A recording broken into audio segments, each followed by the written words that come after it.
So you wire your life savings, $2.5 million to be exact. You never even met your lawyer in person yet, but she comes highly recommended. Her name's all over the real estate world and everyone says she's the best. Then days later, the deal falls apart. The seller never got paid and you realize your dream home, your family's entire future might have just vanished. And that's exactly what happened in one of the wildest real estate scandals to ever hit Toronto. A story about a trusted lawyer, a beautiful facade, and a trail of missing money that's still being untangled today.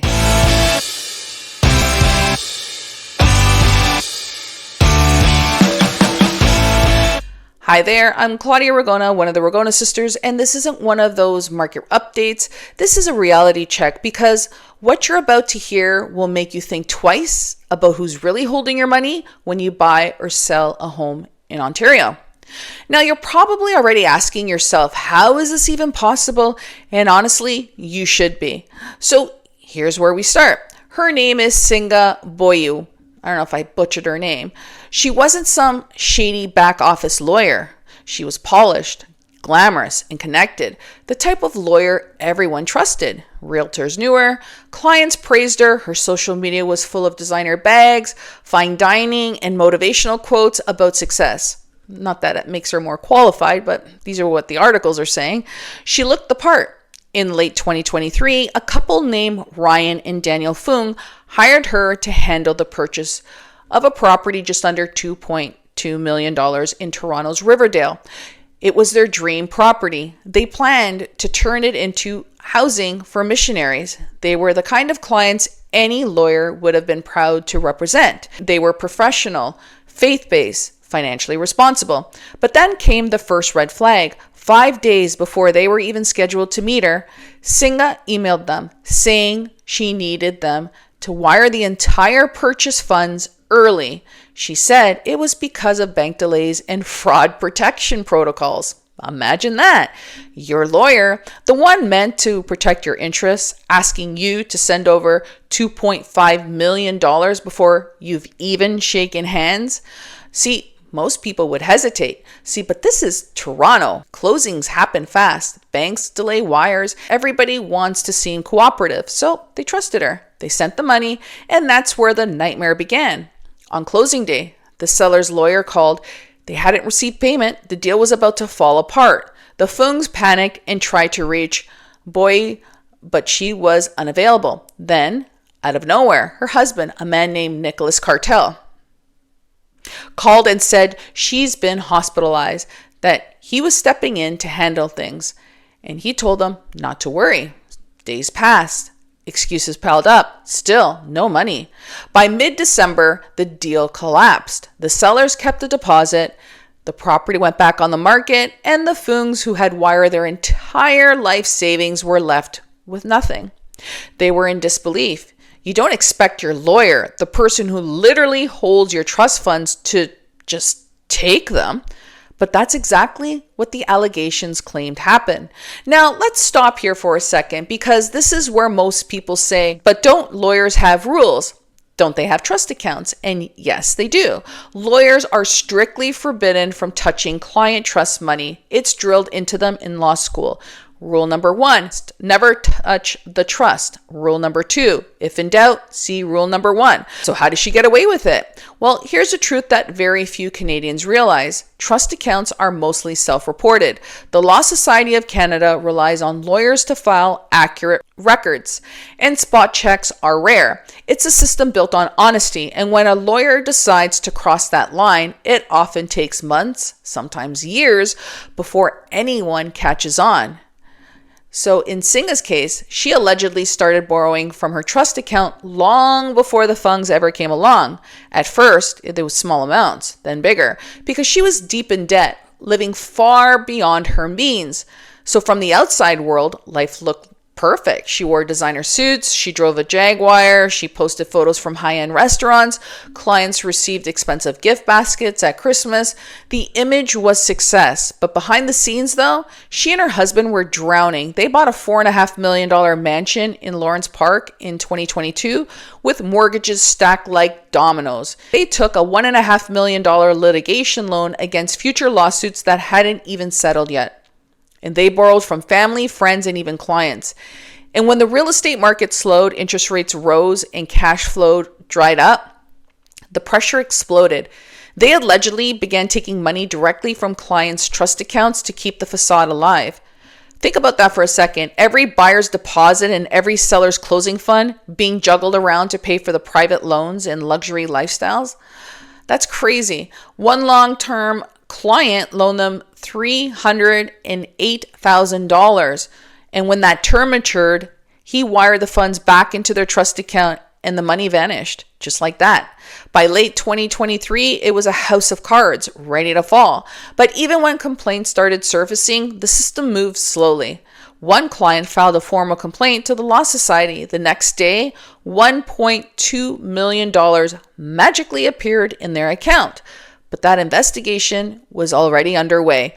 Meanwhile, the excuses kept coming. Singha allegedly said she was having mental health issues. How convenient. That she's been hospitalized, that she had memory loss from electroconvulsive therapy. Her husband said he had no idea what was going on. Let's be honest, you live together, you drive the same luxury cars, you're signing off on the same mortgages, you share the same office. How do you not know? By 2024, things escalated fast. The court stepped in. Her passport was seized. Investigators traced transactions to multiple accounts, luxury purchases, and even international travel. When they were questioned in court, Cartel denied everything. He claimed he was just helping his wife with admin work, but the judge wasn't convinced. The plaintiff's lawyer called this approach the muck strategy. Bury the truth under so much paperwork and confusion that no one saw this coming or what was really happening. So eventually, both were hit with serious criminal charges. Singha, 42 counts of fraud, 17 counts of breach of trust, and possession of proceeds of crime. Her husband, 1 count of fraud over $5,000. So in total, over 20 clients came forward claiming more than $7 million in missing funds. So where did all this money go? Well, investigators are still tracing it. Some were used to pay off loans. Some funded mortgage payments on their mansion. Some vanished into luxury spending and international transfers. And some might never be found. And it's absolutely heartbreaking because these weren't greedy investors chasing quick flips. These are ordinary people buying homes, transferring inheritances, handling estates, trusting a professional to do their job. And that's what makes this case so gut-wrenching. Because when a lawyer crosses that line, it doesn't just damage the victims, it shakes the foundation of the entire system. In Ontario, trust accounts are supposed to be sacred, but this case exposed massive cracks. There's no real-time monitoring, and the Law Society can only react after the damage is done. And even when complaints are filed, investigations can take months, long enough for funds to vanish. So let's break this down clearly. There are 3 core problems this case exposed. Number 1, oversight. The Law Society system depends on lawyers being honest in their self-reporting. When they're not, detection is almost invisible. Number 2, speed. The investigation process is painfully slow. So by the time action's taken, victims are chasing ghosts. Number 3, accountability. Even when caught, recovery is minimal. Insurance might cover some, but not always. And victims often wait years for restitution that may never come. And that emotional cost, you can't even quantify it. Losing your life savings to the very system designed to protect it, that changes you.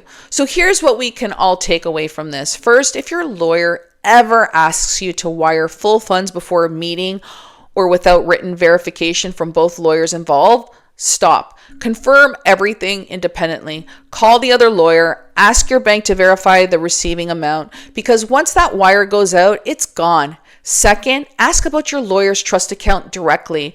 I know it may feel awkward, but it's your money.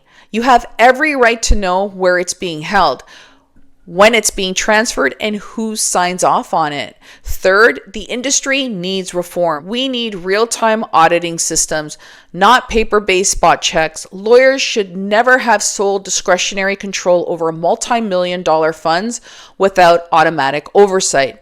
And I'll say this to my fellow real estate professionals, agents, mortgage brokers, anyone in the chain. It's time we need to start educating clients about this risk, because most people assume trust account means safe.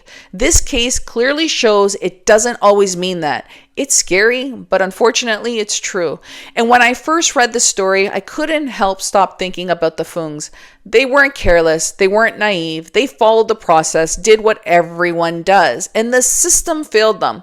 Now imagine standing in front of your dream home, the one you thought you owned, knowing it was gone because your lawyer stole the funds. That's trauma you don't recover from easily. And what's worse, it could happen again. That's why cases like this matter, because they shine light on the dark corners nobody talks about. They remind us that trust is not a safety net. It's literally a gamble. So if you're buying a home or transferring large funds or relying on professionals to handle your money, you got to be more vigilant. You got to ask uncomfortable questions, demand transparency, and don't be afraid to slow things down. Because as this case proves, sometimes the biggest threat isn't the market or the interest rates or the economy. It's the person you thought was on your side.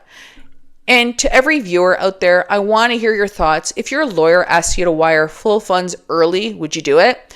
Or would you walk away? If this story shocked you, don't forget to hit that subscribe button, because on this channel, we expose the stories most people in real estate won't touch, the ones that affect real people with real consequences. And if you know someone buying or selling a home right now, share this video with them. Protect each other, stay alert, stay informed, and I'll see you in the next one.